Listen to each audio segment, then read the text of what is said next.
ছেলেরা চোখ দিয়ে প্রেমে পড়ে আর মেয়েরা কাহিনী শুনে প্রেমে পড়ে। এজন্যই তো মেয়েরা মেকআপ করে আর ছেলেরা শুধু মিথ্যা কথা বলে। আমি দুঃখিত, কিন্তু বাস্তব বড়ই নিষ্ঠুর।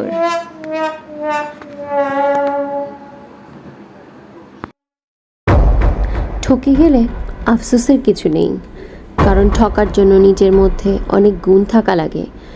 এই যেমন ভালো মনের মানুষ হওয়া লাগে, ভালো চিন্তাধারার মানুষ হওয়া লাগে, মানুষকে মন থেকে বিশ্বাস ও ভালোবাসতে জানা লাগে।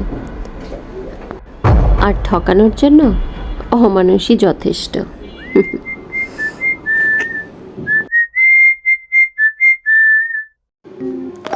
কখনো কি আপনি এটা ভেবে দেখেছেন, পাখি কখনো ডাল ভেঙে পড়ে যাওয়ার ভয় করে না, কারণ তার বিশ্বাস ডালের উপর নয়, তার বিশ্বাস থাকে তার ডানার উপর। তাই জীবনে চলার পথে নিজের উপরে বিশ্বাস রাখুন, অন্যের উপরে নয়।